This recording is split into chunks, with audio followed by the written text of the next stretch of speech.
கிறிஸ்துவிலே மிகவும் பிரியமானவர்களே, 17/8/2024 உங்களை சந்திப்பதில் மகிழ்ச்சி அடைகிறேன். வாருங்கள், ஒரு நிமிடம் நாம் ஜெபிப்போம். அன்பு தகப்பன், இன்றைக்கும் என்னுடைய பாதுகாப்புக்காக ஜெபிக்கும்படி என் தேவனுடைய சமூகத்தில் வருகிறேன். என் தேவனுடைய நன்மையானது இவருடைய வாழ்க்கையில் இருக்கும்படி ஜெபிக்கிறேன். எல்லா பொல்லாப்பு நாசமோச வேலைக்கு நீங்கள் பாதுகாத்துக் கொள்ளுங்க. உங்களுடைய அன்பின் கரம் இவரோடு இருந்து நன்மை தருவதாக உங்களுடைய கிருபைக்குள்ளாக மூடி மறைத்துக் கொள்ளுங்கப்பா. இயேசு கிறிஸ்து சிந்தின பரிசுத்த ரத்தத்தை இவர் மீதும் ஒரு குடும்பத்தின் மீதும் செய்கிற சகல காரியத்தின் மீது பூசுகிறேன். ஆகவே இந்த நாள் முழுவதும் நன்மையானது இவருடைய வாழ்க்கையில் இருக்கட்டும். நிறைவுக்குள்ளாக நிரப்பி ஆசீர்வதிங்க தகப்பனே.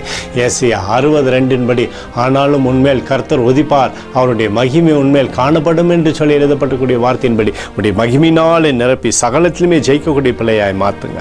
இயேசுவின் நாமத்திலே ஒப்புக்கொடு ஜெபிக்கிறேன் நல்ல பிதாவே, ஆமேன். பிரியமான ஜெப பங்காளரே, ஒரு நிமிடம் நம்ம இந்திய தேசத்திற்காகவும் ஜெபிப்போம்.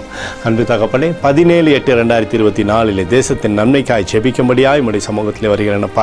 இந்திய தேசத்தை நீங்கள் ஆசீர்வதிக்கும்படியாய் ஜெபிக்கிற உடைய கிருபை உடைய கோலும் கைத்தடியும் தேசத்தை தேற்றுவதாக உடைய நிறைவானது தேசத்திலிருந்து செயல்படும்படியாக நீர் செய்தரும்படியாய் ஜெபிக்கிறேன். தடைகள் எல்லாம் மாற்றுங்கப்பா. எங்களுக்காக அடித்து நொறுக்கப்படக்கூடிய இயேசு கிறிஸ்துவும் அவர் சிந்தனை வெளியேறப்பட்ட ரத்தத்தை வைத்து ஒப்புக் கொடுக்கிறோம். அத்தோடு இந்திய தேசத்தில் எழுப்புதலை தரும்படியாய் ஜெபிக்கிறேன். எழுப்புதலை தருவீராக,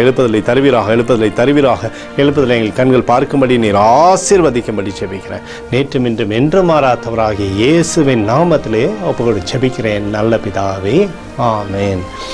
பிரியமான ஜெப பங்காளரே, ஆண்டவர் நம்மளுடைய ஜெபத்தை கேட்டிருக்கிறார். இந்த நாள் முழுவதும் கர்த்தராகிய இயேசு கிறிஸ்துக்குள் நீங்கள் வளரும்படி உங்களை வாழ்த்தி ஆசீர்வதிக்கிறேன், ஆமேன்.